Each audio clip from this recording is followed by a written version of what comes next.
What's going on, everyone? Welcome to another episode of A Wolf in Geek's Clothing, hosted by yours truly, Wolfson.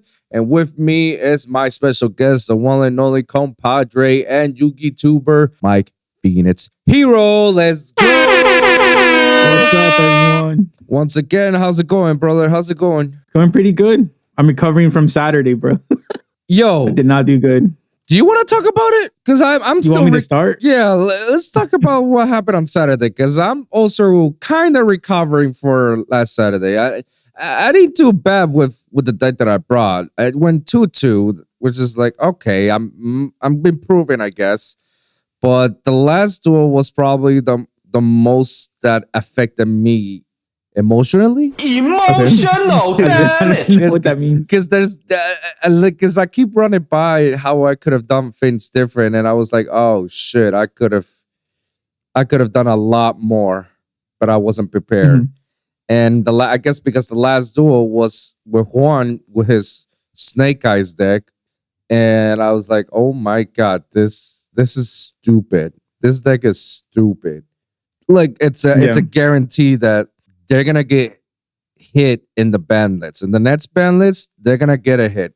Not a real hurtful hit, more like a slap in the wrist, you know. Popular is still a broken ass card. Popular is just that broken card, you know. I can see it limited to one, or I can interesting. I can see like they only hit one Ash to one. Because Ash is literally the one combo starter, the one card combo starter. You do Ash and you get a stupid ass broken. That's all you need. So I mean, they still got 3 bonfires, so they still need to sell those bonfires, right? Still at $120 something dollars, ridiculously ridiculous a price. They still need to sell the Bellstar, the Wanted's $100 each. You know, they still need to sell cards. You know. So hitting Ash to 1, so that way they can maximize on the bonfires and whatnot. I can see that more. In fact, maybe I'll take it a step further. Maybe just running my mouth. Maybe they'll just ban Ash. that'd be crazy. I mean, again, Ash is the normal or special one card starter combo. That's all you need. That's what you need. So maybe if you don't want to kill Snake Eyes or Fire, you just want to hinder them. You want to So leaving everything unlimited except for Ash, that you know that's the one card starter. So now you have to be much more creative on your combos, and you need to have all the bonfires that you need, so that way you can go bonfire, popular, get fed, and all that stuff.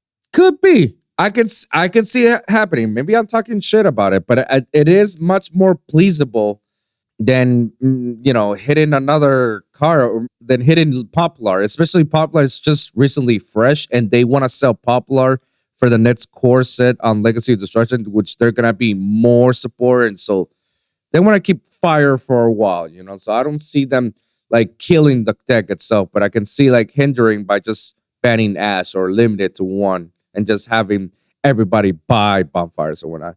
I mean, the recap of my local and the locals that we went, it was a roller coaster. First, it was Scareclaw Cash with Alex. Guy found. When when I heard you and Alex, I was like, that's your hardest matchup. Always, and never everyone's hardest matchup, and never fails. Alex is a great player. Shout out to him, man. Like I give it his props. But I felt like he finally found the one deck that I know he's great at it. Like he's been great a lot of decks, and he's been trying to experiment a lot of them, and he couldn't find the one. He finally found the one that he says like, oh yeah, this is the one. So props to him. And Scareclaw Cash is like, for the record, I was playing voiceless voice branded. I made the mistake of playing voiceless voice branded, not because it wasn't a bad deck. It was good. I had the deck full power. I kind of regret playing it because I wish I would have played Earthbound Cash. Now that after I played everybody that day, I was like, I think I could have done better with Earthbound Cash. I could have. I should have done something. But needless to say, game 1 and game 2, it was just a hard matchup. It was a hard matchup because all he needs is Cashier Fenrir combo off with everything else. And he had all the hand threats available to stop me. So it's like, well, I can't play. And then round 2 and 3, I got the wins. I forgot who was round 2. Who was I going? Oh, I guess a hero player. I guess it's the hero player that you were mentioning in the last episode that he didn't know about timing and shit. Yeah. I had to educate him a little bit when it comes to like proceeding to certain activations on card effects because he was ready to. I think that was his third tournament. Okay, right? So I know he's like starting up. To be fair. So all right, I mean, as he was playing as a hero player, he knew the combos. He knew the combos, but he was just. There was like a few combos that he was skipping, and I was like, yo, hold on. I know how hero plays. Resolve this first. You activated Poly. What are you fusioning? Okay, these two. All right, fusion summon your monster, and then have Liquid Soil resolve in the graveyard. But you had to do this first, and then this. There was just quite a few things that I had to like, no, you can't. And then obviously, because the deck I was playing was brand new to him, he doesn't know what Voiceless Voice does. I had to guide him a little bit. It's like, okay, this is lets me search, lets me add, lets me special, it's a non-negate, it is protected. I can just bounce back your monster. It's just that it was a lot of things. It was an easy win for me because guy it's brand new, so he's learning. I can't fault him. On the third round, it was I keep forgetting his name. We know the guy, the tattoo guy, who plays Brand the Chimera. You know him. Oh, Axel, yeah. Axel, yes, Axel. Oh man, he's a good player. Plays his branded stuff. His branded Chimera, very very powerful stuff. Last time I faced him, we drew. This time I beat him on both games. All because he didn't know what Voiceless Voice does. So when he let me combo off, he was like, oh shit, I should have stopped you. And then going second, I had a lot of hand thrusts that I would have stopped him on his place. So I hindered him a lot of times. So I had a lot of advantage in both going first and second on it. I will say this, Voiceless Voice going second is an uphill battle, especially if you let your opponent establish a board. So I did the most smart thing to do is that I sided Cashier Fenrir because okay, if this is gonna be an uphill battle, I'll rather have some monsters already like a Fenrir out in the board so I can at least do some hindrance against you. And good thing I did that because Fenrir did save my ass a lot, and it was a great card to draw going second, so I can just like go nuts and having Fenrir on the board along with Skull Guardians and whatnot is like, yeah, okay. Let's see how you outplay this, you know. And then the last round, which is with one, and he was doing his Snake Eye combo. I did it. I was the first time that I played Branded Fusion throughout the entire day. First time me playing Branded Fusion. I slapped Branded Fusion, and I was surprised. It's like, oh shit, he's letting me? Okay, good. Albion effect, Dark Dragoon. I was like, yes, I got my Omni Negate. All right, I'm good. I'm good. So I started playing around, and I was like, okay, if he doesn't have Ash, he must have a draw. So let me see what I can do. And then I got Skull Guardian to search, so that way later I can just Skull Guardian on Albion, and then I can get low. But he draw Lockbird me after I searched Skull, and he assumed that I was gonna negate it with Dark Dragoon. One, that was my first mistake. I should have actually negated that, but I didn't because in my hand I had Ash and draw. And the only way to stop his Snake Eyes is just those two cards. So I didn't want to waste on my discard yet. So I didn't. I was like, all right, that's fine, no problem. I still got my Dark Dragoon. I just said, and then just like pass it back, and then he starts going off with. So I didn't know he actually had the Abelsa. So he went DL Bellstar shenanigans with Snake Eyes shenanigans. And my second mistake was that I ashed his Ash, if that makes sense. Yeah, you Ash Blossom his Snake Eyes Ash. Yeah, that was my first mistake. You know why? I should have let him draw the Poplar, because after he draws his Poplar, then I can draw a lock boy, lock him out for adding anything. Because afterwards, he is there anything to add though? After Poplar? Well, because now he can summon Poplar, then he goes into Link Karibo, he summons it back, and then he can do the Ash to get the Flame Burge, because that special summons it, doesn't add to hand. So he's already like pretty far in his combo without having to add anything to hand. I guess because he had the Wanted card, so I could have prevented him for adding more fire and having the draw as well. So that's where my mindset. And obviously I negated one of his effects with Dark Dragoon. So I was just like, all right, I asked you, I negated, I'm negate your cards. So it's like, there's no way you can go. Motherfucker drops talent and goes change of heart on Dark Dragoon. Which, by the way, I totally forgot. Dark Dragoon is unaffected by cards that are targeting him. Until you guys mentioned, it's like, no, like talents doesn't target. It just chooses a monster. It's not saying target. Yeah, so, it's non-targeting. So that means his play for Dark Dragoon was legal. I was like, well, never mind. After I saw that, then he started like try to do some little combos. I told him, all right, my dude, just let's go to game 2. He says like, wait, no, I don't think I have enough to kill you. I was like, it's okay. Like, let's go to game 2. Let's not waste each other's time. It's like, no, I'm just gonna play through.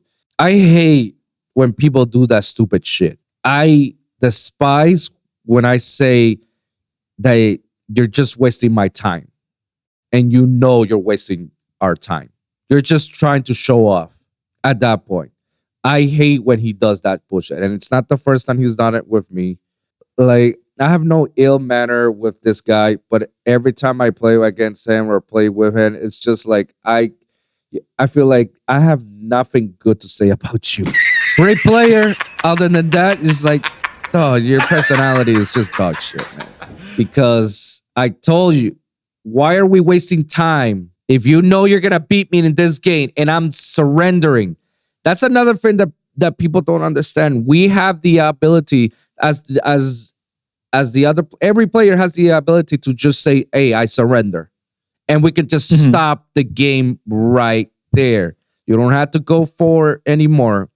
If I say, hey, I surrender, that's it. But no, he just wants to show off, just to combo off and blah, blah, blah. I was like, So I have to wait until he's done with his combo, until I draw. I was like, all right, okay, let's go to game 2. That's where we can go. It's like, get the fuck out of here, bro. What are you wasting my time for this? So that's where game 2. Game 2 was actually pretty interesting because it was an uphill battle for him. But he managed to beat me on both games. Even after a full board, he still managed to beat me. And then there was the Starovis ruling with the special summoning after Flame Birch, which I guess I go by Travis. You can tell me. After Flame Birch's effect is sent to the graveyard, he gets to special summon 2, right? So he special summons 2 monsters. I say, okay, quick effect Sarovis to bounce. According to Travis and the rulings, I'm not allowed to do that. Yeah, because it's not an inherent, it's a trigger. So it's trigger effects. Which starts a chain. Okay. All right. So yes. So Varus is not a special summon Omni negates. It's a special summon inherent negate. If that makes sense. Yeah. All right. Fair enough. Regardless, even I still did Sarovis afterwards, but oh my god, I totally forgot. Like, he Nibiru me at the end of the end phase. I was like, oh my god, you forced me to my Omni negate, and you negate and you wipe out my board with a Nibiru. I was like, dog. So that was my locals. All I can say, voiceless voice branded, good concept. I think it needs more. Even with all the hand traps, I feel like this deck is great, but it's still missing something. Like, it's still missing a lot. and we discussed this after the locals. It's just like yeah, it has multiple ways to get to the line, but it's still one line to get what you want, you know. So yeah, and it loses hard to draw. It loses hard to draw. Yes. So unless you have all the cards in your hand, like unless you have the scorecarding with the freaking ritual right now. Low and Saphira. Yeah, like unless you have any of those cards, you lose to draw, and that's it. You can't recover after that. So now that happened, I was like, okay, whatever. Next week, I'm just gonna go back to Earthbound Cash, and then I'll figure something out with Voiceless later after. But that was my locals experience. Tell me about yours, man. Well, before I start, I'll say one thing about the surrendering. Mm-hmm. I've never had an issue with Juan. But I will say, like, if I start to surrender, and they say like no, I just pick up my cards and start siding. Like, I don't care what they say. Like, I have the right to surrender. Like, the game's over. Like, because now you go into siding. If they keep one comboing off, and it's like, well, you're taking time of your siding. And then I guess another thing, hasn't happened to you, but when people say like they surrender, I verify. I'm like, are you sure? Are you sure? Because I don't consider it surrendering until they pick up their cards from the field. Because sometimes like they'll be like, oh yeah, I surrender, and then as you're picking up, oh no, actually I take it back, and it's like I already picked up my stuff. So to me, it's like I surrender and I start picking up my stuff to show you like I am physically surrendering, and vice versa. When people are like, I'll be like in battle phase, and they're like, you got it, and I'm like, are you sure? And then they still refuse to pick up the cards. So I'm just like, okay, either pick up your cards or I'm gonna keep declaring my battle. Like I don't know what this means, you know? Or I put out the handshake. I'm like, oh, you surrender? Okay, like are you sure? Like give me the handshake or whatever. But yeah, that's just like my thing about surrendering. Yeah, because I don't want to get ruled. I don't want to get rule sharked or something. I'm like, I need to physically see you like start surrendering. No, of course not. And yeah, I would do the same thing. And it's an excellent points that you say. Because, you know, if people are also thinking about doing it, just do it rightly, you know. Normally, I'll just say, yo, let's just go to the game 2 and we can proceed. But when they say no, I was like, okay, then I guess I'll just wait until you bullshit yourself up to oblivion, all right?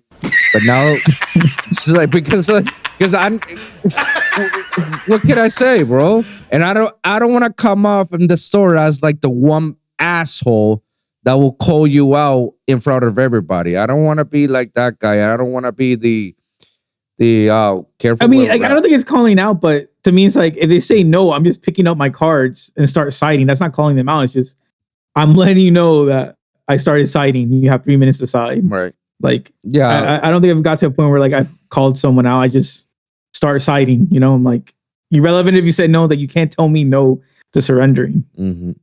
Yeah, I think. Yeah, next time I'm just gonna do that. Let's go to game 2. If they say, let me continue on, I was just like, all right, let me see what's my next draw. Oh, I saw my next draw. Yeah. Oh, I get a game lost. There you go. Well, let's go to 2.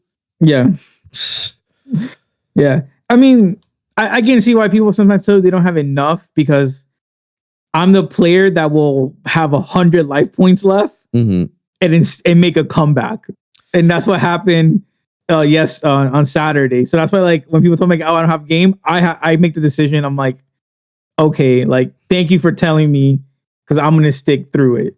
But I understand, like, when you do that, you're cutting into your own time, and it might hurt you going into game 3. Yeah, basically. So, especially like I'm calculated. Like if I know I have a chance, I'll have the chance, and I'll just stick it through it. But if I'm very calculated, I see like, all right, I got these 2 cards. If I do just combo, there's no way I'm gonna recover.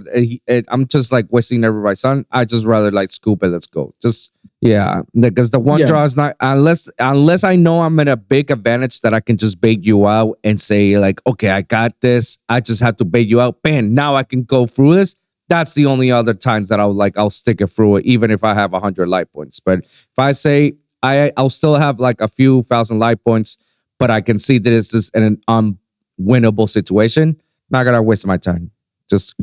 I'm just gonna pick up my cards. No, This is understandable. So game 1 was against the tier kid, but he switched to Cash Virtual World. He said I inspired him because I played Cash. I'm like, okay, bro. But I never played it with Virtual World. I've never done that. Interesting take. It was yeah. He definitely made me work for the win. Really?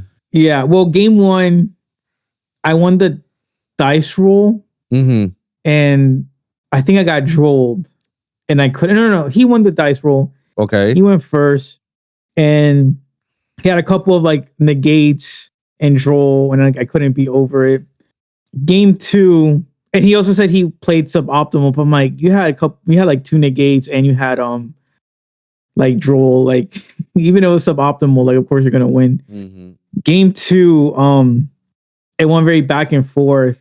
I big eye his he was playing it with Sword Soul, the one that gains attack for everything that's banished. Oh, I always forget the name of it. Sovereign.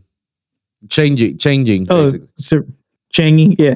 So I took his Changi and did some stuff, and then he was playing the cash stuff. So he goes birth to get this unicorn back to recycle it. What was it? I think he attacked and then declared. No, he didn't attack. I did an effect, and then he goes unicorn to banish something. And I'm like, thanks, bro. And I give him my extra deck, and he's like, no. I take it back. I was like, you already have my extra deck.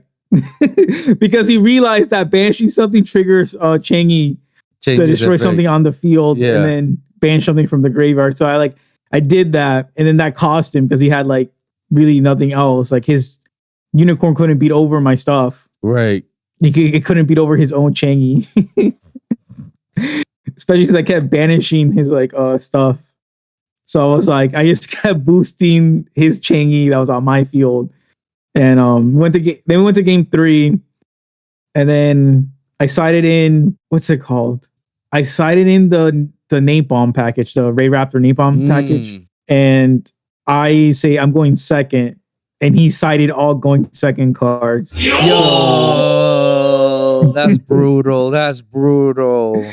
It's a strategy. Yeah, it is a strategy. And basically, he didn't have anything, and then I did damage. I think Fenrir did damage, Unicorn did damage. It wasn't enough for game, but then at the end I go into Arsenal Falcon, summon Napalm, and burn him for an extra 500. I was like, and then I'm like pass, and then time was called, so he was like, okay. So I beat that. Pretty much my Kashiras were the things that carried me. He basically stopped all my voiceless stuff. Okay. So I didn't have the Omni, didn't have that. Game 2 was against Carlos, the Kaiju Horus guy. Yeah. His deck is crazy. Because he made me go first. I set up my board. And then the first thing he does is just like Kaiju low away. And I'm like, well, I lost my Omni negate. And then he goes Alpha, the beast. And then he sends back the Kaiju, his Alpha. And so now he has a Kaiju in hand. And then he goes like interruption slumber, or Kaiju like slumber interruption, whatever it's called. So he destroyed everything except my Shangri-La because it has like that protection. Right. But it didn't matter because he had the Kaiju in hand. So then he just goes Kaiju the Shangri-La away. And I was like, okay.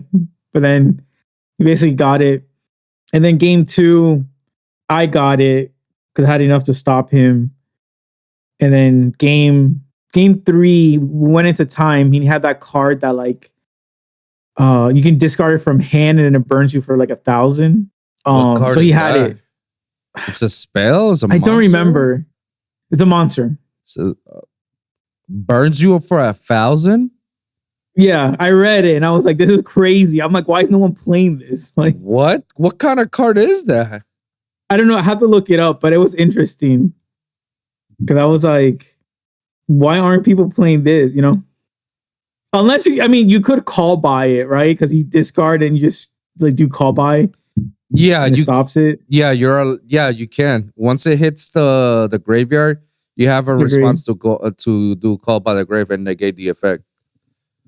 But yeah, I never draw my call by. It's in my deck, never see it. So It's a one-off, all right. So like, I can't blame you. When you have it, you have it. You know. Yeah, but my opponent always has it, and I never do. It's a hell of a card, man. Yeah, so he got it, and I was like, it was an interesting deck, so it wasn't like mad or anything. I was like, this is a very unique way to lose.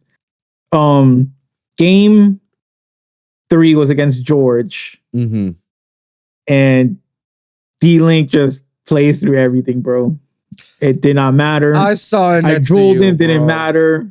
I saw it. You saw his bullshit. It's bullshit D-Link. It's what it is. Like, no matter what you slap on, the guy's gonna continue comboing off, and it will still end up with a stupid board, no matter what.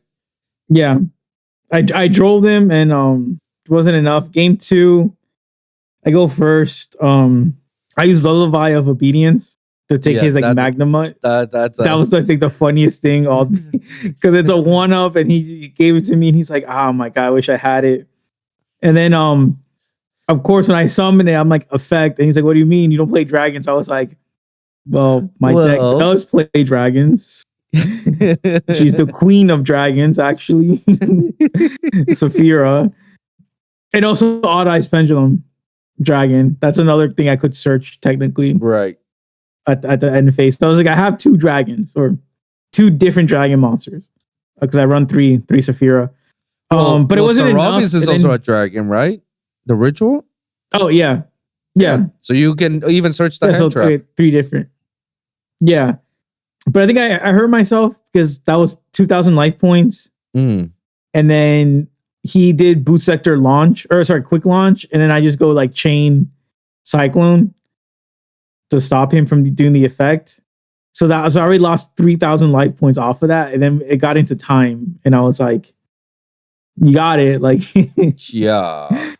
That's a very risky move to do when you're under time and you know you're under 6,000 life points to do cosmic. Yeah, especially when George's deck. The thing was, it was game 2. It was game 2. It wasn't even game 3. It was game 2. And the thing was like we were such like in battle. It just kept going like back and forth. Right. And like none of us was like inching any life points. And I was like, if I just had like maybe 2 attacks on him, I would have won it. But I couldn't. And then every time I would send Saphira into grave, he would just use the Bestial to banish it because it's a quick effect. So yeah. So I would discard for cost, and he's like chain Bestial, and I'm like, well, I can still get my searches, but you can't ritual summon. Yeah. That's one way to do it. So I guess the only bad thing is against Bestial is like it really hurts me. And then I think he also did to low once, and I was like, well, if I can't summon it back, I don't get the ×2 attack. Like, so he knew what he was doing. So I just lost. But it was just funny to having his card in my hand for the whole game, pretty much. Just I wonder what card I have in my hand. I wonder where's your card. Yeah. And it's funny because like the people that were like walking by were just like, why do you have a black card in your hand? I would just show them Lullaby from the graveyard. I was like, I took one of his, bro. Only you find these interesting tests. Do you know that card landed on Enko 40? No. That he landed on one. I saw the video today. It was one of those tech choices, like a top 10 tech choices or for something. And I saw the card. I was like, oh, get the fuck out of here. Mike strikes again. It's in my deck profile, yeah. Yeah. Like, holy fuck, Mike strikes again with his shit, man. He finds the most interesting tech choices. Nobody plays it, but he plays it, and he's the one who finds it. And then a few seconds later, you see YouTubers saying it like, oh, this is a broken-ass tech choice. I was like, fuck you. You didn't find that. That was Mike. That was all Mike's doing. Thanks. Yeah, because against Fire King, if you just call their Flame Burge, that's it. Because they only run 1. It's a brick. So It's like, I take it, have a deck card in hand, but I'm stopping most of your combos. Right. Wow, that's because now they can't special summon it, and then it can't bring back the other 2, and it can't place the IP in the spell and trap zone. So it's pretty much like I'd stop a good chunk of their combo. But I didn't fight any of the Fire Kings. And then game 4 was Axel, which was funny because he was like, "Oh, you're playing Cash," and then I'm like, "Normal." I'm like, "Summon Unicorn." He's like, "Okay," and I'm like, "Normal summon low," and he was like, "I just faced this," because he was talking about you. He was like, "I just faced this," and I was like, "You didn't face this version." I'm like, "You didn't face this version." Sorry, buddy. And I think game 3, I won in time, but then we still played it out because why not? And it was interesting because he Nibiru'd me and he left me with like this giant token. And then he had no cards in hand and he draws and it was an Ash Blossom. He's like, "Bro, you got it." I was like, yeah. Not once did I ever Ash his like Chimera or Branded Fusion. Like I did not get Ash. I did draw him once, and I think that stopped him pretty good. Not once did I go into the Diamondo combo. Yeah, Diamondo combo. Let's talk about that because I feel like that's like everybody's card that, you must have it. You must have it. It makes sense for voiceless. I went to this tournament without Dino. And not once throughout the entirety did I complain about like, "Oh man, I wish I had Dynamondo. I would have made the game changer." Not really. Not even on my turn ones. Like I went full combo turn once. Like not once did I say like, "Oh yeah, I wish I had Dynamondo to go off." I like, not really. So I don't know. I guess like Dino it's a good card. I don't see that it's a must have. Like it's a necessity to have it for any of the voiceless. Like I wouldn't go that far. I would go like, it'd be nice to have it just in case. Like it's nice to have Link Karibo. Let me put it that way. They ask your low or they stop you on your low, whatever, and you can't do anything. Link Karibo from low. Yeah, that's how I see Dino. It's like, oh, okay, no, all right, then I'll just link off and then reset. We get it again, you know? That's how I saw Dino Mundo, and that's how I see it right now. What are your thoughts? I like it because it sets the trap, it places the trap, and that sometimes is enough to like stop people's plays because the trap is like you get to target up to how many rituals you have. So technically typically you always have Diamondo, not Diamondo, Savaris and Skull Guardian. Yeah. So it definitely stops Xyz's plays because the second they're like, 2 level 4s or 2 level 5s, I'm just like chain the trap and destroy both things so you can't Xyz summon. Or same thing with like a synchro summon. I'm like, I see your tuner and non-tuner. I'm destroying them. So that's like an interruption without wasting an Omni Negate or my like special summon negate. So like I think it's powerful, but every time I have done it, 50% of the times it has been either like Call Bide or like DD or like Bestial, right? Like a Bestial can take either.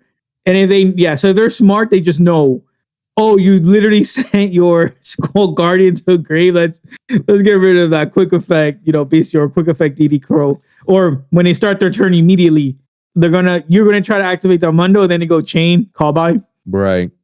Get rid of the ritual. So then it's like, cool, all I have left is like my Kashira stuff, which is not bad for me, but for someone who's playing only voiceless voice, like that's it. Like your monster is gone. You might have the main Savaris, which then you can go into the ritual Savaris, but one special summon negate is not enough. And then since you couldn't bring back low, you bring back low because when you ritual summon Savaris, since it was summoned, low can come back. So you do get the trap, but the trap is only one destruction now. Like it's 1 pop instead of 2 pops. So I don't know, but like I said, like on Saturday, I used it 0 times. The only time I could have done it, I already drew the trap. So I'm just like, I'm not gonna give my opponent extra chances to get rid of my Skull Guardian and low. So I summoned it 0 times. Yeah, I wasn't even thinking about that, about having getting called by Diddy Crow or even Bestial. So that gives me a lot more reason not to play it that as often as many say, "Oh yeah, you need to play it." It's like maybe I'm regionals or top levels probably, so that because not many people are playing those Diddy Crows Abyssios, but in our locals, it's a very very diverse meta that we have. So everybody's playing everything in our locals. So at least in our locals, I don't feel like I'm safe enough to actually play it. Yeah, I like the voices cache, but I don't know. I kind of like D Shifter. D Shifter cache. So I think I'm gonna have to, but I don't want to play pure cache. I want to see if there's something I can cook up that also plays Cache Tira. Snake Eyes. No, but you can play Snake Eyes under Shifter. Says who? What do you mean? They summons from grave. Have it on the side. Have Shifter on the side, bro. Don't worry. You got Snake Eyes going first or going, and then go second. You just go cashier combo, just shift at the guy, and that's it. Call it a day. That's crazy. I know, right? I'll be cooking some shit once in a while. You're trying to get me to smoke screen people. Yeah, hey, it worked, right? It's working on your favor, right? Yeah. Well, I'm not really smoke screening. I just never open both packages at once. I mean, yeah. I mean, or you could still go with my Earthbound version of it. That's another route. I've seen other variants. I mean, that virtual world seems kind of interesting. Not gonna lie, having Shen with your cash monsters, yeah, that's actually pretty good, dude. That's actually a good established board. It's just like having a Rysard, except that you don't get any of the banishing parts. It's just a microcosmo at the end of the day. And most of these can play under Shifter as well. So it can work. It can work, but dude. Well, I guess hopefully in this week now, at the locals, when we get there, we get to go you and me cash versus cash, man. Yeah. I'm definitely bringing my my Earthbound version of it. I wanna go with a bang with that deck. So if it does a lot of improvement than voices, then I'll offload the lows, man. Also the voices for the Tenpai. 100%. Have you been seeing the OCG? Yeah.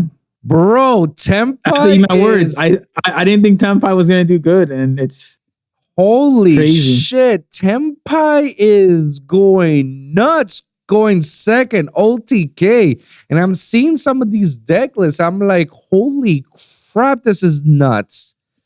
Like, they're literally playing through an established board. And again, you're safe from the Biru because the Tenpai cards effects allowed to special summon during your battle phase. During your battle phase, when you attack, at quick effect, activate effect to special and synchro and do some shenanigans.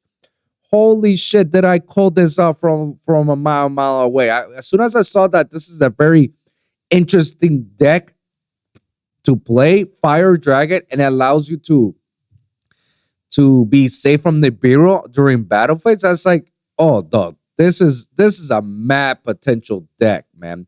And now I'm seeing a lot of variants. The biggest variants that I'm seeing, other than the pure go second, which is basically you play every go second card. You play your Droppers, your Lightning Storms, I saw, oh my God, even Bestials. They're playing Bestial Magnum just because they're all dragons. So at end phase, I get to search it. Yeah. I'm also seeing here the Sky Striker Tenpai because they don't need a whole Sky Striker deck. They just need to engage with drones and the Mecha Phantom Crab. There's your go second. You got Kagari and then Shizuzu, and then you just keep drawing one with the engage. And then the other version is the Kashira Tenpai. So now, as soon as I saw that, because it's been something that's just brand new that just got released. It's like, oh yeah, Kashira Tenpai or Tenpai Kashira. I'm like, Oh, fuck yeah. I can't wait to show this to Mike. Oh my God. I'm going to send you even the link where they actually demonstrate. I was like, dude, doesn't matter. Go first or go second. Doesn't matter. Doesn't matter. There's your perfect balance. Going first, cashier, blah, blah, blah, blah. Going second, that's fine. Tenpai, let's go. Let's go. That's it. Oh my God. I cannot wait. I already know how to fix it going first. Say what? I already fixed it going first. Thanks to you and your cashiers, man. That's all you got. Not because of cash. With what? Heat wave. Bro! Main phase 1, just heat wave. None of us can summon till next. Did you know? I don't summon anything. They don't summon anything on their turn. Goes back to my turn. And I'm like, cool, battle phase. Summon everything I want. Did you know that I literally had a playset of heat waves when I was playing? I had them like for years when I was playing Shadow Dino. For years. And that's I had crazy. Them and I've never offloaded. It was just always in my Dino deck.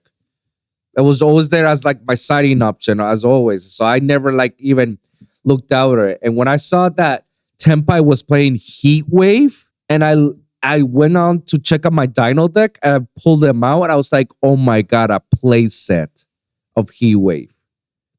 Now that got reprinted recently. Yeah, on the speed duels thing. Speed duel, yeah. Bro, there's only 3 listings out of it, and now they're like climbing out. It was literally a 25-cent card. Now it's at $20 the card, bro. Because everybody knew once they saw the heat wave movement happening on Tenpai in the OCG, bro, it's just heat wave and turn. Go ahead, place your cards. All right, my turn. Tenpai effect. Blah, blah, blah, blah, blah, blah, blah. Goodbye. That's crazy. That's a crazy tech choice, man. Yeah, and this card in this deck, you can literally play free copies of Upstart Goblin. You can literally give 3,000 life points to your opponent for free. It don't matter because we're still gonna OTK you with a huge bait stick. All you need is to have Trident Dragon, and it will just run you over, and that's it. Like, it don't matter if I give you life points or not. I'm still gonna, demolish you. So that's why people play Prosperity, because it don't matter that it's half attack. Exactly. That's why. Oh my God, I can't wait. I can't wait for this deck to arrive at the TCG coming up right now in April, bro. Oh my God, I'm so excited for this deck. But it's a guarantee now that the Tenpai is becoming a huge wave in the OCG, and it's becoming a real menace to Fire and Fire King and Snake Eyes. You can guarantee that obtaining these cards are going to be expensive. Like, for sure, like the Stratos card, the one of the dragons is a Stratos. Your normal special effect, you can add a Tenpai Dragon. And then there's another one that normal special, you can add or set a Tenpai spell track card. Mm-hmm. And basically what you do, you set the field spell effect, and then you add another one. So the recursion is ridiculous. And let me tell you, this is the first wave. 100% there's going to be more support, either on the next course or on the next sites that, that they, I don't know. There was like one that was saying like, oh yeah, there's going to be a lot of support cards for cards that are being released on Phantom Nightmare and Legacy of Destruction. I don't know what it was, but I know we're having some support. So I know for sure that this Tenpai is first waves. So if first wave is already this ridiculous, imagine the second and possibly the third wave if we ever get there that far. This deck is the OTK machine. Everybody's going to be playing Heat Wave for sure. Yeah. I cannot wait. This is the deck that I'm going to be playing for a long, long, long time for sure. And if I get to play all variants of it, the Sky variant, the Cash variant, absolutely. This is the deck that I want to play for sure. So I cannot wait, man. Oh, it's crazy. It's dominating the OCG right now, man. Who would have thought? definitely gonna be expensive. There's gonna be 2 or 3 secrets for sure, at least. For sure, yeah. Unless they pull the Phantom Nightmare pull that like we all thought Promethean and Poplar were gonna be secret, and they end up being ultras. Then, well, I guess we'll see. What are your thoughts? I need to pay more attention to this deck because I was not impressed at the beginning, but now I'm like, okay, I get it. I get it. I'm telling We you. do like 35k damage. Yeah, like I'm telling you. Like you thought I was joking around because like it doesn't do much, but you know, if you let that shit combo off, if you sleep on it, like again, like I have a eye and detail to certain decks. There's decks in which I call as like, oh shit, this is gonna be something. When people are like sleeping on it, it's like, yo, trust me, this is gonna be a sleep. Sure, the people can call me out with but that's what you said with Testina. Hey, Testina is still a good Book of Moon deck. Like I just never played that, unfortunately, but I feel like it has potential. And people say the same thing about Goaty. Goaty wasn't good at first, but now with the latest support that they got, Goaty can make shit. Like it's So sleeper that's like these that are like the people sleep on it, and I say like, no, don't sleep on it. This is a good deck. I don't know if I feel the same way with the Raika cards. I feel like Raika is a little bit more overwhelmed for me. Like there's so many lines that you get confused yourself, you know. And alone is not enough. You definitely need to have like a engine on it. Like you need to have either an Ogdatic engine or a plant engine. Like it won't function by itself alone. I guess like you will have to wait for the second wave of it. But I feel like Tenpai is gonna be the selling point for the next core set. All because of the LCG, man. Any final thoughts before we move on to Master Duel? No. We can move on to Master Duel. Well, talk about that ban list. So talk about that ban list of Master Duel. I was like, okay. Thank you for letting us know that you really care about Snake Eyes, because now Snake Eyes is gonna be tier 1 in fucking Master Duel. So like limiting, they gotta sell the pack. Yeah, they gotta sell the pack. Like, yeah, that's a very Kamani move, man. I guess like the most like everything that I saw out of it is like didn't impress me much, other than like, damn dog, like you limited Brendan opening. Like, okay, sure. But I guess like the thing that it got me off guard was the Meow Meow to free. I was like, oh shit, yeah, Meow Meow. Can we bring that over? Yeah. Bring that over. I want to play my Adamant Bear prank kits. I always loved that deck. I always like wanted to play that deck, but that deck only functions with prank kits, man. And Meow Meow was the combo starter for it. So if you limit it back to 1, so good. Plus, like, how many formats was the Meow Meow in the prank kits? That was like what, 5, 7? Meow Meow came out. Wasn't Blazing Vortex? Wasn't Blazing Vortex? I think so. So that's like 2021. And I know it got a reprinted on Matza Mongol at El Dorado. Yeah. No, I don't think El Dorado. I think it was the original. No, because I had the gold letter, the gold rare. Yeah, but is it Maximum Gold, or is it the second one, which is the El Dorado one? Oh, there's two of them. It's one of the gold ones. It has the letter on gold. That's the one. I don't know which one. I know it was on gold. That's as far as I know. It wasn't out long. No, it wasn't out that long. But damn, it does feel like it's been a while. 2 years, right? Yeah. Okay. It came out in. Oh, I was wrong. It came out in Phantom Rage, which was at the end of 2020. And then it got reprinted in El Dorado in 2021. And they banned it in 2022. And then they banned it like right after. Yes, they banned it in 2022 in May. And we're in 2024. Yeah, 2 years. Yeah. You can bring back Meow Meow. I don't think Prank Kids is gonna be a real menace, and I don't think Prankis is that powerful enough to go against fire. Can they? Probably not. Yeah, so like it's okay. Cause like Butler's like a Raigeki, and then it's like, cool, I just activated all your effects, all the Fire King effects. Yeah, exactly.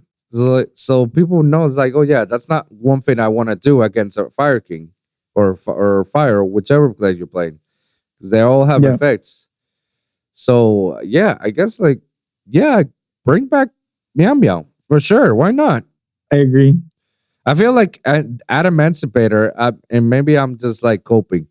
Emancipator can play through because all their cards doesn't really need to be added. They all get special summon.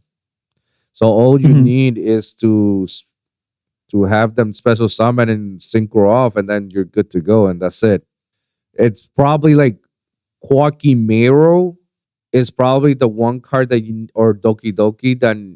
No, not even Doki Doki. Doki Doki allows you to special from the deck. No, so it's Quackimero is the only like add. It's the only add. That and the drag guy, the level 4 water that allows you to draw when it's been sent to the graveyard. So it's like it doesn't really it doesn't really care about draw. Now Nibiru, however, if you don't pull up and non-negate very quickly, you'll be Nibiru and you'll be done. So yeah. I mean, Mud Dragon 2 Unlimited as well. I didn't know Mud Dragon was limited to begin with. I mean, King of the Swamp. Yeah, that one. Yeah, they hate it because of tier. Yeah, but tier was never been tier 1 for a while, right? Like ever since No, yeah, it hasn't, and they just left it hit for some reason, and they just like forgot about it. It's like, oh yeah, go back again. I mean, I guess it's an interesting ban list, but it's kind of sad to see that Cash is not even considered a tier deck, even with full power Arise Heart. Because like Planets at 1, Birth is at 1. Oh, so it's like a bunch of their stuff. Like I think Fenrir's at 1. Oh, okay, never mind. Now so it's like they did the OCG with it. We're gonna hit every other card. See, like we're not gonna ban anything. We're just gonna hit every card to the point where it's like, like you have to be Yugi and draw the card to win. See, here we're just like you have everything except the boss monster. Why couldn't they do that here at the TCG? There's nothing wrong with a Rise Art. There's nothing wrong with a Rise Art. You could have just like limit Fenrir to 1 or 2 or whatever, Yeah. Just have everything and limit Fenrir to 1. I mean, for how long Pancratots has been 1? Pancratots was always a sought out, go second card, just free special summon, and it's been limited to 1 for like how many years? And now we're just like releasing Pancratots little by little. So it's like, okay, you can do the same thing with Fenrir. I'm wrong with that. It will survive, don't worry. So and then have fucking a Rise Art back again. See, I'm looking out for your Cash. If we have a Rise Art again, I will be playing pure Cash. Shifter Cash. Here we go. Let's go. Either give me a Rise Art or give me 89. You have to please give me a boss monster. Bro, Mind Hacker, that card. I would lock all your zones, bro, in one blink of an eye. You know what? Yeah, bring back Mind Hacker or a Rise Art, either or. I'm okay with that. If they bring back Mind Hacker, I'm playing it with Runic. Yo, because I'm just gonna banish everything. You, and I'm also gonna play with Golden Castle. So you're gonna be forced to. Oh, you're crazy! You are crazy. Runic. I love pulling that combo off, bro. Runic Cash with Golden Castle and fucking Mind Hacker. Yeah, that's a nice thing to dream. I did the Golden Castle combo once. It felt so nice. I was like, I didn't even have to zone lock you. I just decked you out. Like right after your draw, you just got decked out. Yeah, bro. That's a nasty combo. And I don't think Mind Hacker will ever be a card that will ever get released. not with Cashier lying around, not knowing that you can easily pull them out. Yeah, my hacker will forever be in the ban list, especially because it's an old card as well. Like it just recently got reprinted not too long ago, just so people could play cash. Yeah. So Mind Hacker, hell of a card, but that's one card like Dark Matter that I'll never see the day of light. I don't know. Should I hope with the meta, because now I can banish both princesses. I use my unicorn to banish your princess, and then I use my Mind Hacker to banish your other princess. I mean, bring back a Rysar at that point. I'm okay to bring it back a Rysar. Like shit, if we got Macrocosmo cards on the like unlimited, like Dark Law and Kyuubi, it's okay to have the Etsy version. You just know you had to work for it. That's all. There was never nothing wrong with Rysar, and a good Rysar or walking talking Macrocosmo can be very healthy for now the current meta, because now it's all tier 0. I know a lot of pro players are happy, but you know, for the other competitive and casual players like us, we're like, ugh, great.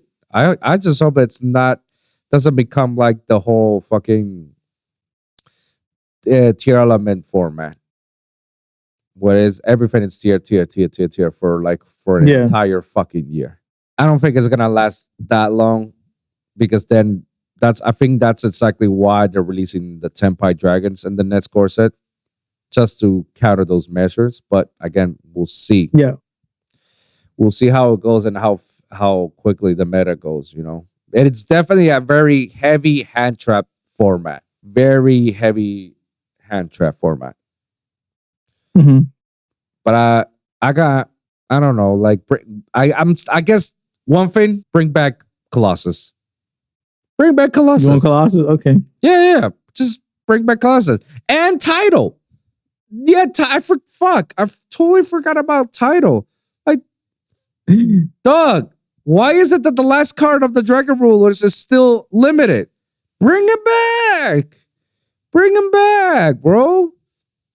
Got Blaster, Redots, Tempest has been there the longest. If we got Blaster, which is the one that I guess supposedly that's not the one that you want to bring back because of the whole fire meta that we're having. But if he came back and Redots too, bring Title back. So Rysar, Colossus, and Title. Those are my come on, bring it back. Bring it back. I want the Wind Barrier statue.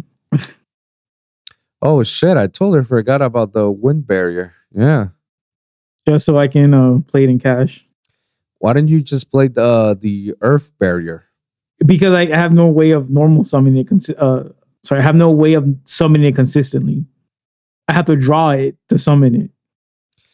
And Wind Barrier, you could have what? Searched it by who? Arsenal Falcon. I thought Arsenal is Wing Beast. That is a Wing Beast. Oh! They're not rocks. They're not rocks. Oh, never mind. Then it summons it. I used to play that in cash in what was it? Darkwing Blast Cash Tira. Okay. Yeah. Because I would just overlay 2 level 7s, go in and then go into the Wind Barrier. And then if I got lucky, if I hard drew the other one, I'll be normal summon. So even if they normal summon something, it's you have to beat over 2 Wind Barrier statues. You're not just surrender.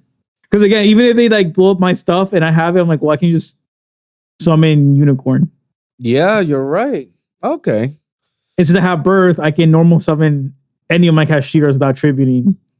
Yeah. So do not matter. Yeah, they just have it banned because of flu. Yeah, flu and even right now, flu is still a thing, man. Flu and it's incredible how flu is the most hated deck right now. Everybody tells it shouldn't be. It shouldn't and really shouldn't be.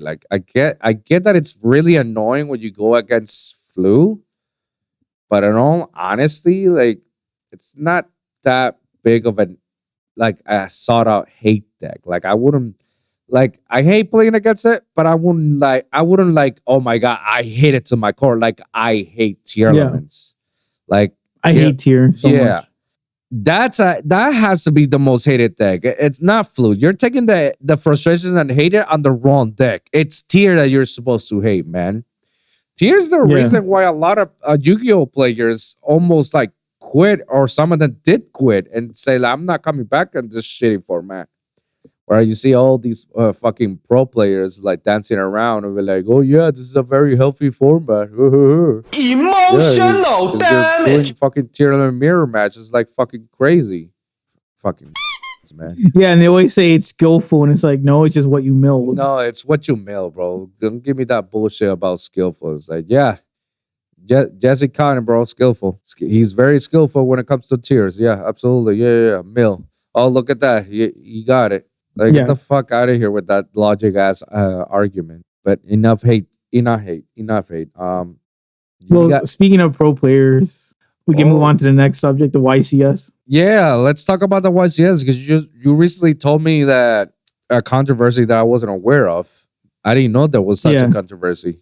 I got more info on it. So for people that don't know, I think this is in the semifinals. Mm-hmm. Someone plays I think Tactics. Yeah, Tactics against Team Samurai.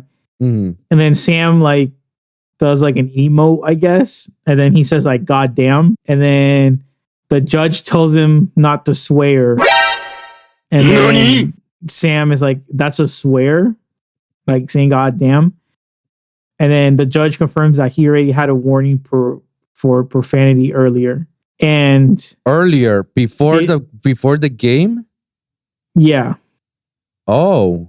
I think people were saying he said something like, because you know how they interview people like between matches? Yeah. I think he said something, and they told him like, you were out of like, like he didn't say anything bad, but I think they told him like, yeah, that's like swearing. But I'm trying to see what he said for that, but I can't find it. But anyways, they said like saying goddamn was his second offense. Mm-hmm. And instead of giving him a game loss for doing that, they let the semifinals play through. Nani? And then when the final starts, they're like, you have a game 1 loss for profanity and unsportsmanship. Oh. So they're already on 0-1 on the finals. Yeah. Oh. Okay, interesting. Yeah, he was 0-1.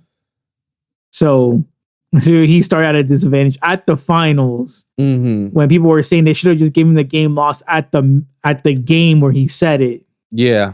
Because it was like he said something in the semifinals and then that affected him in the finals. It's not because of what he said. It's the actions that they took because of what he said. It's a bit of both, because a lot of people are just like, come on, like adults play Yu-Gi-Oh! It's not really kids. Well, okay. So to be fair, kids, they're like the main product of Yu-Gi-Oh! Is not adults, is for kids. Like Yu-Gi-Oh! Is literally designed for kids. Like if you look at the YouTube section, whenever they announce the next product, you can see that as an adult, when you log into your YouTube account, the comment section is locked.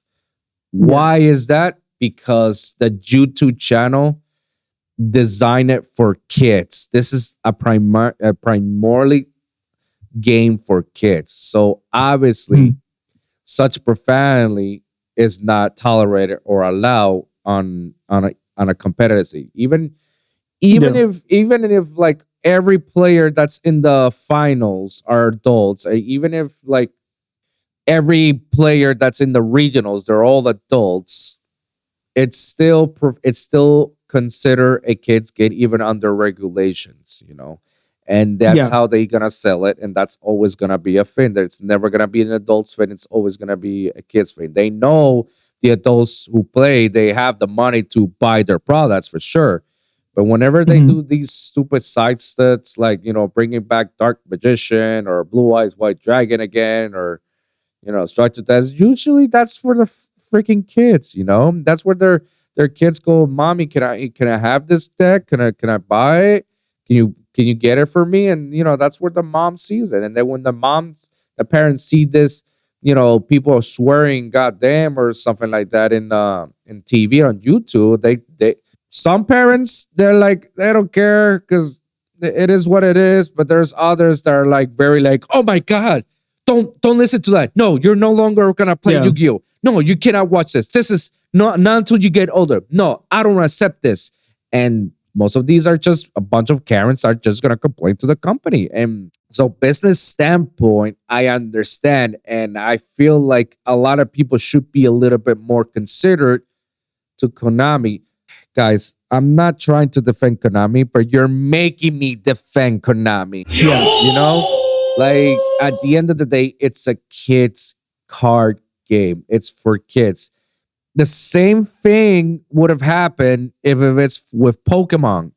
Whether it's Pokemon on the Switch or on Pokemon Go on the phones or Pokemon trading cards, the same thing. It's supposed to be a kid's thing. I know that a lot of adults like ourselves play the games, but it's predominantly a kid's game. And if somebody swears or says something, live broadcast or something, yeah, you're gonna get penalized. It just like every other. So I understand that Konami had to take certain steps for it, and kudos for them, I guess. But I will have to agree with you. I wouldn't given them a game one loss on the finals. I would have given them right there when it happened.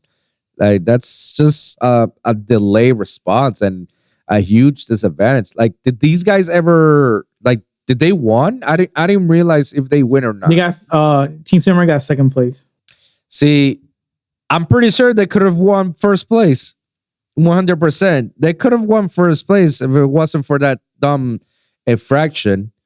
I mean, I understand that the infraction had to be taken, but you should have taken it right there at the moment when it happened. And say, all right, stop the game. You say this. No, we're not allowed. You get a game loss. On to the next game. Not on the finals when they're already handicapped, you know? And now and obviously the other team, knowing that this team has a handicap, now they have a way better shot to beat them. Because all it takes is just like, all right, all I need to beat you is once. That's it. I need to beat you once and I'm win. Mm-hmm. So yeah, I guess those are my thoughts based on the controversy. I guess in Sam's perspective, it was an impulse. I'm pretty sure he says this all the time in the YouTube channel and whatnot. So all the YouTubers are like, you know, whatever. That's how he is. So I get it, but you know, it's still an impulse. I guess sometimes you have to be careful when you turn on and off your persona when you're around people. Yeah. Yeah, like I feel like for them, it's like they gotta treat it like a work persona because they have like, you know, the deals and sponsorship with Konami and stuff like that. So it's just like, also it's like, you know how Konami is, you know, it's like, it's not like this is not shocking to anyone. Like people are complaining because they're like, I can't believe we're still doing this, but like everyone knows this is what Konami does. Like they treat Yu-Gi-Oh very kid friendly. Like they still don't put the word death in any of their cards, you know. They still censor like anything that they think could be sexualized, you know, like to this day. This day, yeah. So it's like, you know how Konami is. You're on a Konami live stream, like I don't know. You should try, you know, make a bit effort, you know, to behave a bit better, especially when you have sponsorships and stuff like that. You know, by them. If you don't care about it, and that's fine. But also like, don't talk about like you worked hard to get sponsorships and then just be like, who cares? I'll just curse or exactly. I'll put in quotes because it's not really a curse word to me, but to Konami it is. Don't pull a Kanye move, man. Like don't follow Kanye West's steps, bro, because we all know what happened. He said it himself that he's a billionaire and he had so many things with Adidas and whatnot, and he said like I could say the most wildest things. Adidas never gonna drop me. And what happened? Adidas dropped them. Congratulations. So yeah, don't pull the Kanye West, but especially when you're no Kanye West. You're in $1 million YouTuber, all right? Just calm down. You still need Konami for it. I guess yeah, go ahead. There's like one comment I thought was funny. They're saying Konami giving Sam a game one loss, but allowing Chris LeBlanc in the venue. They're saying like is weird. Because I guess some people still do not like Chris LeBlanc, however you say his name is, because of the controversy. Can you refresh me with that one? I remember his girlfriend came out and said like he like mentally abused her. Oh. NANI? And so some people are like, how can you allow him when the girl came out and showed texts or stuff like that? I don't really know Chris or any of them. And this was like just when I was starting back into Yu-Gi-Oh! Recently. So like I'm not really sure, but I know like some people really do not like Chris. Is he like banned? Is he still banned by Konami officials or whatnot? Oh no, he's not banned. That's what people are saying. They're saying that like they gave Sam a game 1 loss, but they still allow this Chris guy to come to venue. See, at that point, that's two different topics, 2 different subjects. It's apples and oranges. It's 2 different things, you know. Chris LeBlanc did not make it to the finals. Sam did. Sam is the one who actually No, Chris won. Oh, what? NANI? He won. He was part of the winning team. He was? Yeah, it was him and 2 other guys. Oh, okay. Well, I mean, okay, let me take this other approach. Still, he hasn't done anything that in Konami's eyes or said anything that will mandatory him on a ban. I understand and I sympathize the community. I will feel the same way. What the fuck is that guy doing there? And is he being charged? Is there any, reports that he's got arrested or charged or something? Don't think so. See, this was like years ago too, so I'm not really familiar with the case. So I have to put it in allegedly terms. This is all allegedly. Even though we've seen pictures or whatnot, there hasn't been any conviction out of it. And without the conviction, Konami doesn't see anything wrong up to now. Sure, the community can go in an uproar, and I can go stand behind the community on an uproar. But in the eyes of the law, he hasn't done anything. And Konami obviously doesn't like controversy or doesn't like to be like on that spectrum in that space. So while yes, these allegations might be true or false, whatever, might be like very damping, Konami doesn't see like, is he convicted? Is he like getting sued or something like that? No, there's nothing we can do. He didn't do anything wrong in our turf, in our own home court. Sam did, and Sam knows better because Sam, we pay him, we sponsor him, we give him products, Sam knows best. So we're not trying to, to compare apples and oranges. It's 2 different things, and we can hate Chris LeBlanc all we want, and I'm with you on that. But Sam was the one who still, at the end of the day, said those things. Now, it could be arguably be debatable saying the word goddamn could be a curse word or a swear word or whatnot. Could be arguable, debatable for us adults and possibly teenagers. But for kids, it's a swear. For what you don't want to hear, your 5-year-old saying "goddamn." I will say that, but a kid will say that. I was like, no, don't be monkey see, monkey do. No, it doesn't look good because especially when kids don't know best. Kids don't know. They hear the word. They'll think that it's cool because it sounds cool or whatnot, even though it's not. But they'll hear it because an adult they look up to says it, and obviously they're just gonna go to school and say God damn, or they're just gonna scream God damn. Obviously, depending on the school, they're gonna have a fit out of it, and especially if it's a Christian or Catholic school or religious school or whatnot. Oh my God, that's gonna be a fit, and then they're gonna question the parents when does your child learn from this? And the child's like, oh, I learned from this YouTuber from Konami and this and that. See how everything becomes a domino effect because saying something like that? Yeah. It is what it is. I do not consider, I might consider a curse word now because when you become an uncle and soon to be, become a father later down the road, you start to see like, oh yeah, I can see how people get upset when I say this word in front of me. People can say it in front of me, I don't give a shit. I say it a couple of times when I'm pissed or when I hit myself or something goes wrong. I don't know. Like, I'm not gonna go on a rabbit hole on that. I'm not. At the bottom line, Sam said something that he should have not said. He got penalized. Now, do I agree with the penalty? No. He should have gotten a different penalty, or he should have game loss on that particular moment during the semifinals, not during the finals.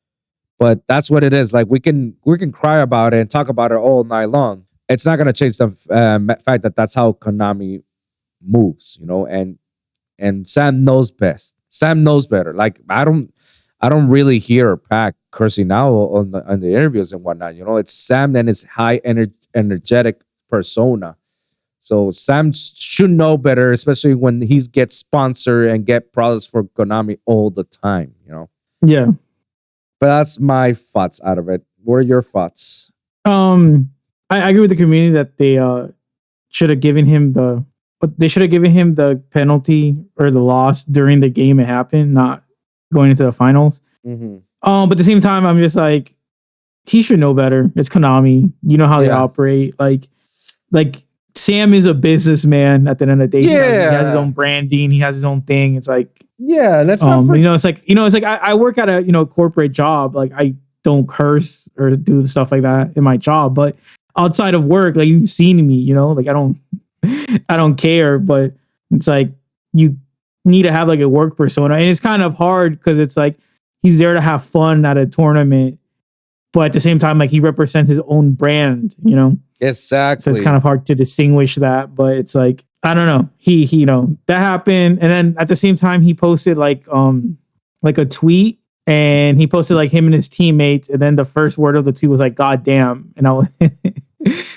like, "Come on, bro! Now you're just like taunting Konami." That's fun.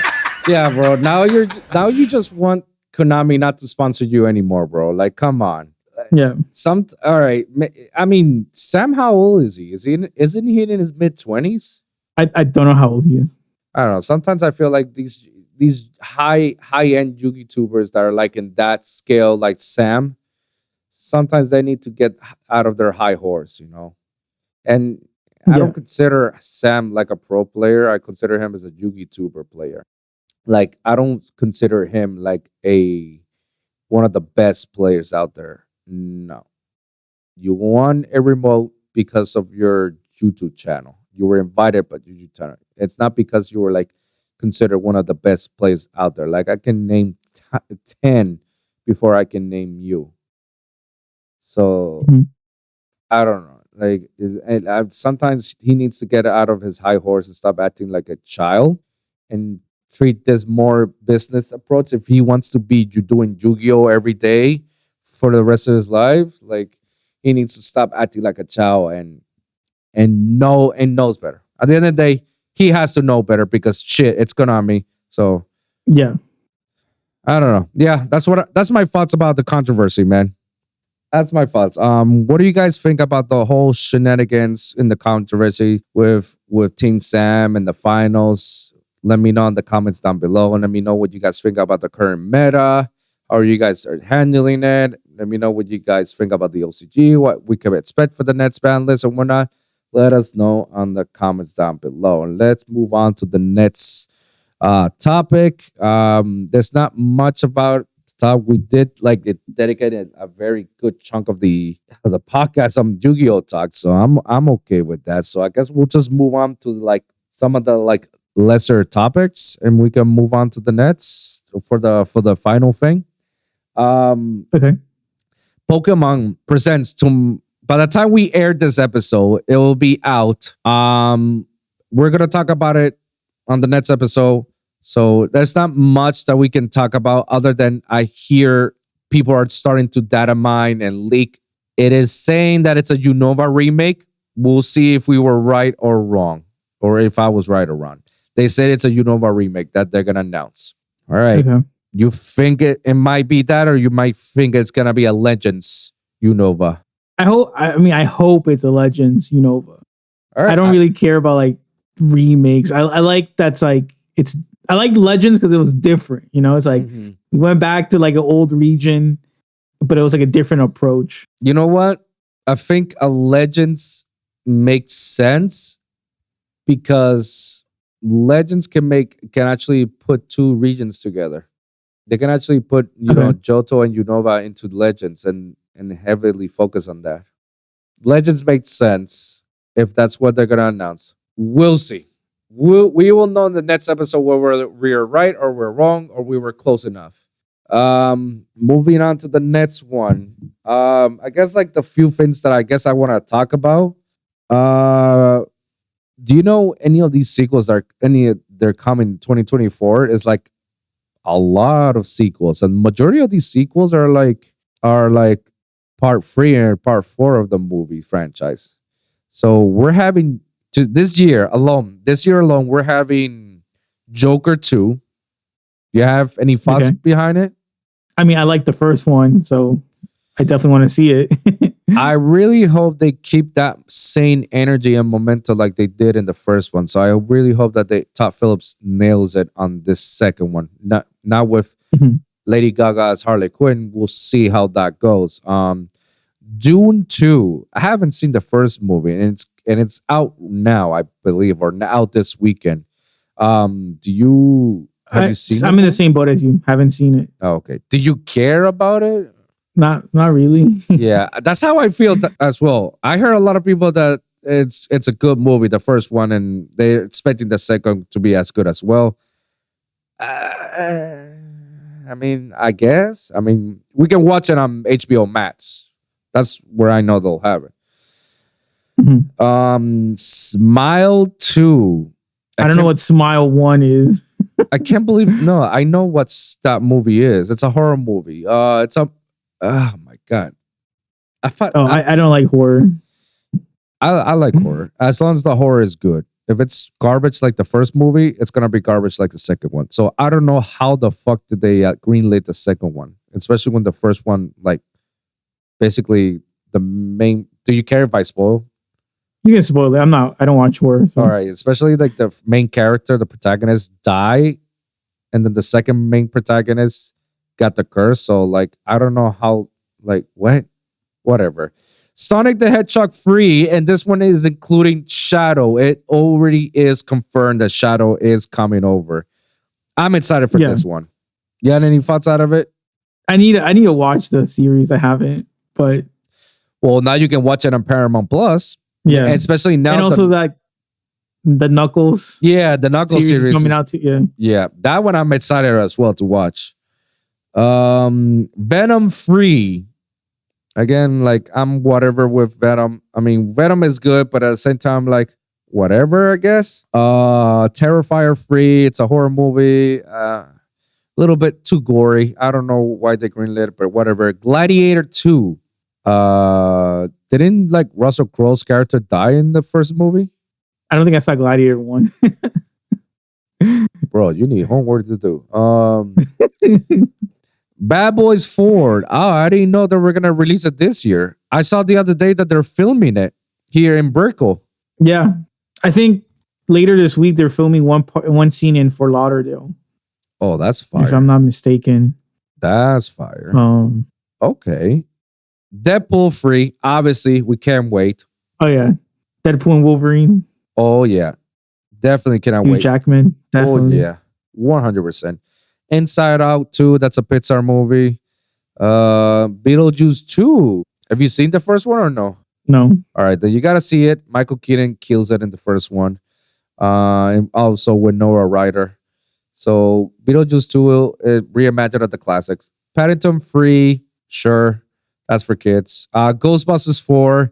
I don't know why they continue on. I don't know. Did you saw the last Ghostbusters movie? The recent one? The one with the all-girl cast? No, not the girl. Even that company is opting that one. That they say like it doesn't exist anymore. It doesn't exist? Wow. No, I haven't seen the recent one. With who plays a wolf? What's the name of the actor? You gotta tell Finn Wolfhard. Finn Wolfhard. He's like in Stranger Things.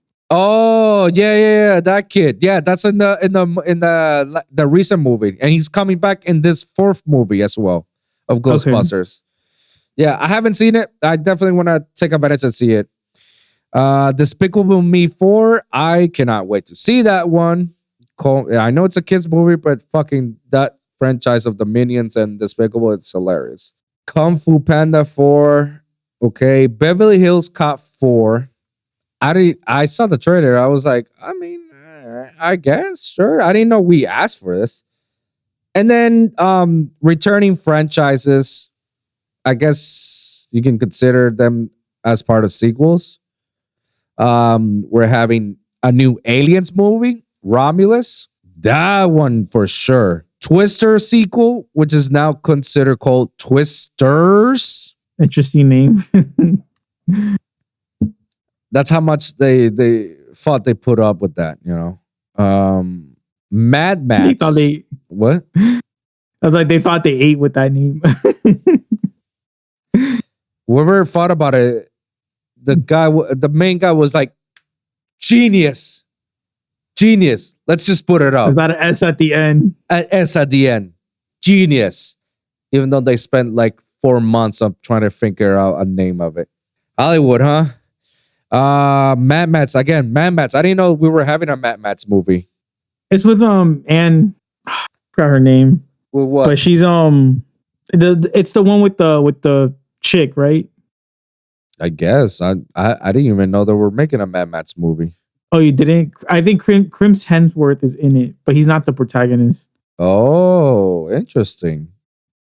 You remember did you see Peaky Blinders? Yeah, I saw Peaky Blinders. Cillian Murphy? Remember?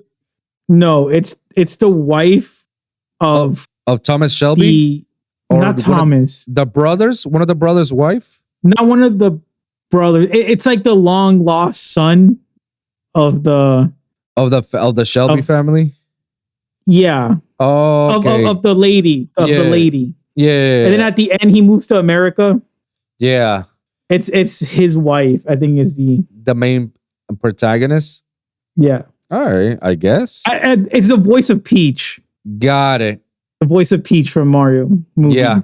Yes. I can't remember her name. It's like I think it's Anne Fanning? Something. And like Ann Taylor or Ann. Yeah, something like that. Yeah. Okay. I believe she's the protagonist in the next Mad Max movie. Excellent cast. Okay. The Crow. I forgot who was playing the Crow. Somebody well known.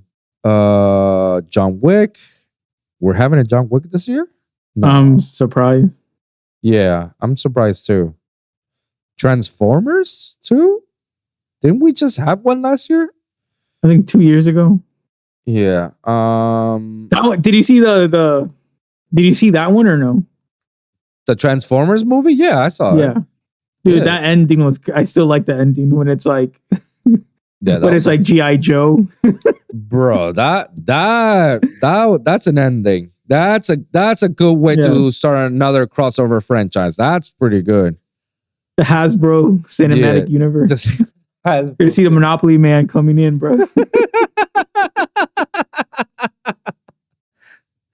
Oh shit! Hey, you never know. You never know. He probably is the one that started this whole mess. He's the bankroller, like paying for everything. Yeah, exactly. You never know. The Lion King. Okay. Live action. I don't know. It just says Lion King. That's a returning franchise for this year. I don't know if it's an animated or another live action. I don't know.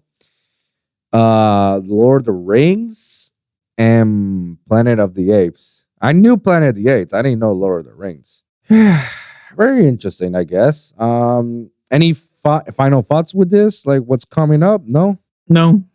All right, then let's move on to the last topic before we wrap it up with your question. The Batman Part 2 already confirmed some of the characters that are coming over. Mm-hmm. Dick Grayson is definitely gonna come in the sequel of Part 2 of the Batman. I don't know. As a kid? They haven't. They say Robin's gonna be there, it's gonna be Dick Grayson. I don't know. I'm interested, I guess. But the villains, however, I'm happy that it's not your main typical villains. But some of these fans is like, We already had them. Can we have another one? So the feature villains that they're gonna say. I know recently I heard it that the character who plays the Joker, he is coming back in the sequel of the Batman. So Joker is coming back. I don't know what role he'll be taking, but he's coming back. Some of the villains here says that Hush, Clayface, Professor Pig, and Scarecrow. Now, I'm interested with how they're gonna play Clayface and Professor Pig with it. Scarecrow, not too much because we already had a few variants of Scarecrow with the Dark Knight trilogy and the Titans trilogy. So it's like do we really need it, Scarecrow? And now obviously the Arkham trilogy. But I guess the one that I'm like puzzled about the most is Hush. Because I thought that Hush was the Riddler. They kind of portray his look of the Hush in the Batman movie. And we all know it's the Riddler. So what? Is this gonna be like the Riddler escaping, changing his identity, and now he's gonna be the Hush? Like I don't understand that villain alone. I don't understand. Is there gonna be another character? I mean, another actor that's gonna portray it as another character? I don't know. Correct me if I'm wrong, but isn't in the Hush series, isn't the Riddler the Hush? I'm reading like a quick wiki on it, and it says he allies with the Riddler. He allies with the Riddler. But wasn't in the movie like the Riddler? You saw the Hush movie? No, I haven't. Oh, you got a lot of movies. I think also like you gotta remember that like they're like DC's like a multiverse. Right. So like what you see in like one thing literally could not be in like another universe. I guess like there's some universes where like Huntress is like Batman's daughter, but in other universes like she's just not related to Batman. So I don't know if that makes sense. Oh, okay, I guess. So like some characters can just be related or be someone else in different universes. So it's more, I don't know. I feel like this is just announced it, but I think the director's gonna play his own like spin on Hush. That's gonna be a very interesting take. I don't know. I just felt like Hush's character is almost, and I thought the first movie they taken some of the Hush aspects into the Riddler character. So I'm just and even when you see the Riddler's costume, you can see that he almost looked like Hush with the band-aids and the glasses and everything. So I'm just like, I don't know. I guess I'll trust in Matt Reeves in his version of the Batman. So I don't know. We'll see how it how it plays out. But I guess I'm still in. I'm anticipating this movie. I'm like, it's gonna be a very good one. Hopefully, I just want to know like how they're gonna play this out. You know, you have any expectations out of this? I mean, I really like the first Batman, so I'm really hoping this one has the same like energy and storytelling. I agree. I know that the spin-off series is coming out, the Penguin with or they're filming the spin-off series, the Penguin. Yeah. So I don't know why we have to give Penguin a lot of flowers and see his story about this out of all the characters, but okay, I guess we'll see how it goes, right? Yeah. Let us know in the comments down below what you guys think about Batman and the feature villains, and you know what other characters you're hoping to see in this movie. We're gonna wrap this up. Mike, you told me you found another TikTok trend that I'm so eagerly excited to see. Okay. I'll give you a bit of background. So basically, I don't think the question was that popular, but it was someone's response that was very like controversial, and that's what got people like heated into the question. Oh, okay. So I'll ask you the question. I hear your response. I'll tell you what caused the controversy, then I'll give you my response.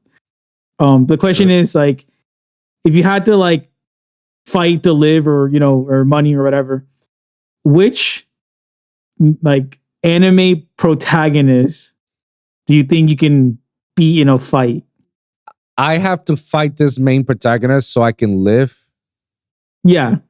So basically, Or if it's like if it's a bet and you win $1 billion, like whatever motivation you want to win, they're just asking you like, who do you think you can beat in a fight? Anime protagonist. wow. So it can't be like some random side character. It has to be it has to be the main dude or chick. That's messed up. Interesting. Anime character. Oof. It has to be one of the Gundam animes. I will beat any of the pilot's ass. Any of them. Because they're skillful when they're inside their mobile suits. Even if they've never touched a mobile suit, somehow they got the anime bullshit, science, power, magic bullshit that comes out of their fucking main protagonist's mind. That is like, I've never touched this Gundam, and all of a sudden, I'm better than any of the freaking ace pilots. Yeah, like if it's a Gundam suit, like I'll die right away. But if it's a fight to the death, like me and him, we're fighting, fist fighting. Oh yeah, any of those Gundam pilots, I'll beat them in the fight. Any of those main protagonist Gundam pilots. Yeah. You serious? I heard that half of them, they're all military trained as well. That still gives me an edge because I can still fight against military. So yeah, any of the Gundam pilots. Do I have to give like a specific Gundam anime and protagonist name? I guess, yeah. All right, so I will beat Mikazuki from Mobile Suit Gundam Iron Blooded Orphan. I will beat his ass. NANI? Okay. Confidently. And it's a kid. He's That's fine. He's like right here. I can kick his ass. And most of the time, he's also is like paralyzed halfway for his body. So yeah, that's gonna be an easy win for me. Bruh. Sorry, for beating up disabled people. Bruh. If it's so you make fun of me for saying a girl, but you're okay beating up a disabled. Hey, yo, we're talking about a guy. We're talking about a disabled guy that kills others. So let's not play the whole disabled card and be like, oh, but like he's disabled. It's like, yeah, but he killed like an entire army. What? We're gonna take with the robot, not with. Yeah, well, I mean, it's like saying like it's like saying, oh, you didn't kill anybody because you shot him. Like it wasn't you, it was the gun that shot him. Like, no, dude, you killed him. You pointed at him. Same thing with him and the robot. You definitely kill all those guys, all those people or pilots or whatever. Yeah, no. The same thing. Yeah, I will beat his ass to win $1 million or for the risk of my life. Yeah, absolutely. I'll stick with that. So what makes it so controversial? Is it because I didn't choose a woman or a lot of people chose a woman? No. Someone said they can beat Jotaro Kujo. NANI? Jotaro Kujo. Isn't that from JoJo's Bizarre Adventure? That's from part 3 JoJo. Wait a minute. And that's what got people triggered. And that's what got the question blowed up because people were trying to argue with the guy saying no, you can't beat him, which I agree because Jotaro has time stop. Yeah, doesn't he have that demon or that spirit within? Like you're not gonna even you're not gonna get even close to him that he's gonna let you fight. Like what? Yeah. Did he make that? But he's like a street brawler too. Yeah, exactly. Even without his powers, he's just a delinquent, high schooler that just beats people up, and he's the strongest physically. Yeah, so that's why people are saying that even if he didn't have his time stop powers, you still would lose to him. And the guy was gaslighting, saying no, I can beat him. He's weak, blah blah. But what made him so self-assured that I can beat Jotaro? What made him no, he was just trolling. He was just trolling to get attention and likes. God. Yeah. But it blew up the question, and then other people were trying to answer. I said, I could beat up the Prince of Tennis. Damn. I'll take his racket and break it in half, bro. Any of those sports animes? Yeah, you're right. I said I said, pair me up with the Prince of Tennis, bro. He's going down. Damn, I went overboard and went to the Gundam universe. I forgot that there's these other animes that are sports Yeah, related. you picked a disabled person. Yeah. A disabled person that is known by the universe as the devil of Gundams. Because but this is a fist fight. It's not a Gundam fight. It's not a. No, you're right. I'm gonna beat his ass. 100%. 100%. I'll beat his ass. Let's not forget. This is the same guy who killed hundreds. All right. Yeah. So like, calm down. Right. Let's not take a little pity. Oh, he's disabled. That's what you're taking about. Like, no. You put him in that suit. He's a monster. So like, nah. Let's not do that. Let's not do that. I was also thinking of Edward Elric from Full Metal Alchemist. Does he lose his power at the end? Yeah, when he loses his power at the end. Yes. Not before, because I know before, like, oh, fuck, I'm done. Bruh. You're cooked. Alchemy bullshit. I was also thinking about Asta from Black Clover, but I keep forgetting, like, yeah, the reason why he's, like, OP and his anti-magic and whatnot is because he's jacked up. Like, he's jacked up to the point of no return. Like, he had, like, people say, oh, I got the 6-pack. No, that motherfucker have the 12-pack. Like, that guy does, like, 1,000 push-ups, 1,000 sit-ups, 1,000, like, you name it. Like, that guy, that's what makes an OP, because he's physically jacked. Again, I also thought about Deku, but then Deku was like, oh, fuck, he's got all for one. So 1 for all. Yeah. So it's like, yeah, no. Yeah, that's kind of hard. I'm trying to think of all the animes. And obviously, I had to skip fucking Dragon Ball because I don't want to face Goku at any given time. Yeah. Goku, Naruto. Yeah. Ichigo. Oh no, Ichigo. No. One Piece, Luffy. No.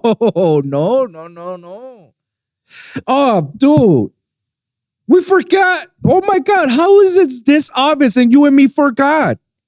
Yu-Gi-Oh, Yugi or Yami. We can beat his ass. Yeah. They're all like, it's time to do. I think we can beat Jaden too. Yes. Not Yusei. I think Yusei is that'll be a little bit of competition right there. There's an episode where Yusei just like knocks people out. Oh no. Like he literally just like Sharuken someone in the face. Oh no, that he's because they were trying to stop him from like going through a door, and he's like, "Nah, I'm knocking you out." he's a street fighter. He cool. But the other one, Setsu and Five Arts, Yuma, yeah, and Reigns, Yusuke, yeah, Yusaku. Yusuke is Yu Yu Hakusho. Yeah, I don't know. Yu Yu Hakusho, bro. Yeah, no, I can't find him. I can't find it either. So with or without his spiritual powers, yeah, he's also an unknown street fighter. So it's like, not him. Shit. Every other anime I can think of, bro. Like there's Sailor Moon you can't take on. Yeah, you're right. Even though she's a girl, she has the moon powers. She has the Sailor Moon powers. Yeah. So it's like, nah, that's a uphill. That's a losing battle right there and there. Shit. Cowboy Bebop. Yeah. Go ahead and fight Spike. I dare you. Fight Spike. I'm trying to think what other things there are. Samurai Champloo, that Mugen. Nope, don't dare. No. It's even more deadly with the sword now. Do his breakdancing fucking fight shit. Hunter Hunter. Yeah, you don't want to mess with Kon or Gon. Yeah. You know he can go full rage on you. Yeah, no. Not even Saitama. He looks like a regular guy like you, but don't. He is known as the One Punch Man. Don't mess with Saitama, bro. Don't mess with Saitama. I'm trying to think what else. I feel like I wouldn't want to fight none of the gag anime characters because they just have like cartoon force and just do whatever they want. Like they break the laws of physics or whatever. Yeah, they're bulls. Like Bobobo. You couldn't fight Bobobo. Yeah, you can never fight Bobobo. No matter how ridiculous he looks, Bobobo. Like you, Bobobo, you out of here, man. Oh fuck! Ash Ketchum. True. Yeah, smack his 10-year-old ass. Wow, they're beating up kids now. No, I'm just kidding. Allegedly, he's 10. Allegedly, I don't know. Allegedly, After many seasons and many years, he's still 10. I kind of find it hard to believe that he's still 10 to this day. Allegedly. Fuck, I don't know any Speed Racer. Yeah, because he's a bitch. Yeah, Speed Racer's a bitch. You can, yeah. He just has a car and nothing else. Yeah, nothing else. Like, and he cries a lot. Like, no, yeah. I'm looking at some of the stuff in my photos. I'm trying to see. No one from Jujutsu Kaisen. No, you can't beat Juji Itadori. With or without, he knows how to fight. Like even before eating Sukuna's fingers, he knew how to fight, and he was eager to fight against the freaking curse spirits. You know. Yeah. Okay, I guess this one's a bit interesting. Mm-hmm. Light Yagami. Because is he a protagonist? Oh. Not because, like, if I had to fight him one-on-one, he's knocked out. I'm just saying, does he count? Because is he the protagonist or not? That's an interesting thing. I guess I will put him as the hero that became the villain. Okay. You either die as a hero or live long enough to see yourself become the villain. That's how I put him. I put him as the villain. Because at the beginning, he started out as the guy who wanted to kill people, like who did horrible things. And then that greed, that power lust got to it and made him like, oh, I could be God now. I can do whatever the fuck I want and I could be God. And now I could just name it and people will die. Yeah, he became a villain at the end. 100%. So I guess in the first season you'll consider him as a protagonist and then ending as a villain. As a villain?